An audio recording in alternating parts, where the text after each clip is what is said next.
তারপরে আবার আমরা যখন হিয়ারিংয়ের মাধ্যমে গিয়েছি, আমরা যত রকম documents, Aadhaar card, voter card, PAN card, ration card, জীবনের যত ডকুমেন্টস আছে, খেটে খাওয়া মানুষ, তারা সাধারণ মানুষ, লেখাপড়া জানে না, এই সমস্ত মানুষেরা হিয়ারিংয়ে উপস্থিত থেকে প্রমাণ করেছে আমরা এই দেশের নাগরিক। তারপরেও আবার তাদেরকে আন্ডার অ্যাডজুডিকেশনের মধ্যে রাখা হয়েছে।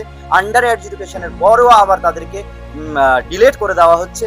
তারপরে বলা হচ্ছে এই ধরো সাধারণ মানুষদেরকে, যারা কিছু বোঝে না, তাদেরকে বলা হচ্ছে তোমরা ট্রাইব্যুনালের মাধ্যমে আসো। এই ধরনের ষড়যন্ত্রগুলো একমাত্র করা হচ্ছে নির্বাচন কমিশনকে ব্যবহার করে বাংলা দখল করার অপচেষ্টা চালাচ্ছে বিজেপি সরকার, এতে কোনো সন্দেহ নেই। তাদের বিরুদ্ধে আমরা দাবি রেখেছি যে যদি নির্বাচন করতে হয় তাহলে 2025 সালের যে লিস্ট রয়েছে, ভোটার তালিকা রয়েছে, সেই লিস্টকে সামনে রেখে নির্বাচন করতে হবে। 1.5 কোটি মানুষকে নির্বাচন প্রক্রিয়ার বাইরে রেখে কখনো কোনো নির্বাচন মেনে নেওয়া যাবে না। একজন বৈধ নাগরিককে অবৈধ করে, একজন মানুষকে, একজন বাঙালিকে নির্বাচনের বাইরে রেখে এই নির্বাচন কাম্য নয়। আমরা এই নির্বাচনকে তীব্র ভাষায় ধিক্কার জানাচ্ছি, নিন্দা জানাচ্ছি। তারপরে আমাদের যে কর্মসূচি চলবে। তবে ট্রাইব্যুনালের ওপরে যেহেতু সুপ্রিম কোর্ট এখানে রায় দিয়েছেন, সুপ্রিম কোর্টের ওপর আমাদের ভরসা আছে, আশ্বাস আছে। সেই জায়গাতে তারপরেও এসআইআর প্রশ্নে সুপ্রিম কোর্টের ওপর একাধিক প্রশ্ন রয়েছে। আমরা সুপ্রিম কোর্টের ওপর আস্থা রাখতে পারি, তবে সুপ্রিম কোর্টের যে জাজমেন্ট, যা বিবৃতি, সেই বিবৃতি নিয়ে সাধারণ মানুষের পর্যালোচনা, সমালোচনা এটা করার অধিকার আমার সংবিধান দিয়েছে। সংবিধানকে উপেক্ষা করে নির্বাচন কমিশন যে সিদ্ধান্তগুলো গৃহীত করছেন, এটা নিন্দাজনক, এটা ধিক্কারজনক। তাই আপনাদের মাধ্যমে আমরা জানাতে চাই দেশবাসীকে, আমাদের মুর্শিদাবাদ বিধানসভার মানুষকে, যা আপনারা হতাশায় পড়বেন না, ভেঙে পড়ার কোনো কারণ নেই। আপনারা জানেন এই এসআইআর আতঙ্কে প্রায় 220 জন নিরীহ মানুষের প্রাণ গেছে। এই দায়ভার নির্বাচন কমিশনকে নিতে হবে। সঙ্গে যে সমস্ত মানুষ প্রাণ হারিয়েছেন তাদের আর্থিক সহযোগিতা নির্বাচন কমিশনকে নিতে হবে।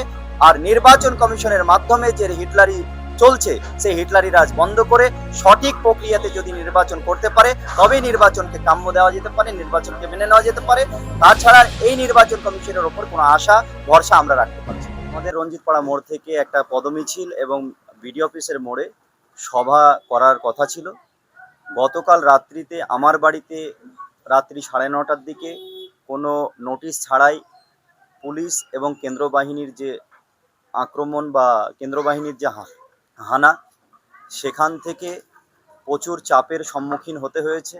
প্লাস আমাদের মধ্যে থেকে প্রশাসনিকভাবে যে অসহযোগিতা, হাইকোর্ট বা রাজ্যের মুখ্যমন্ত্রীর যে বিবৃতি, সমস্ত দিক দিয়ে রাজ্যকে নিয়ে ভাবতে গিয়ে আমরা চেয়েছিলাম যে কোনো রকমভাবে অশান্তি ছাড়াই একটা শান্তিপূর্ণ মিছিল করার, শান্তিপূর্ণ একটা সভা করার।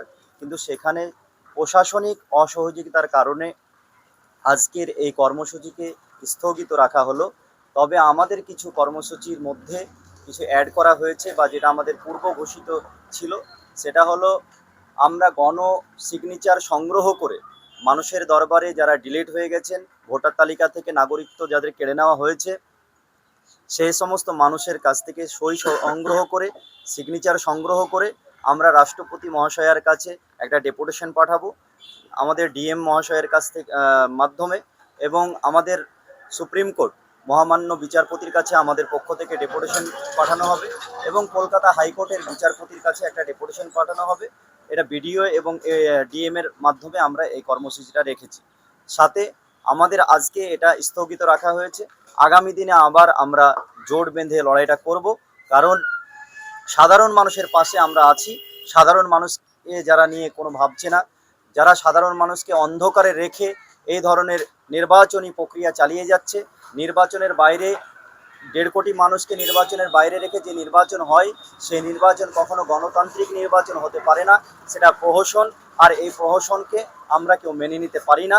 তাই বাংলা ও বাঙালিকে বাঁচাতে হলে, ভারতকে বাঁচাতে হলে, যে নির্বাচন কমিশনকে ব্যবহার করে বিজেপি সরকার রাষ্ট্রীয়ভাবে একটা সন্ত্রাস তৈরি করার চেষ্টা চালিয়েছে, আমরা মনে করছি আমরা বাঙালিরা রাষ্ট্রীয় সন্ত্রাসের শিকার হয়েছি।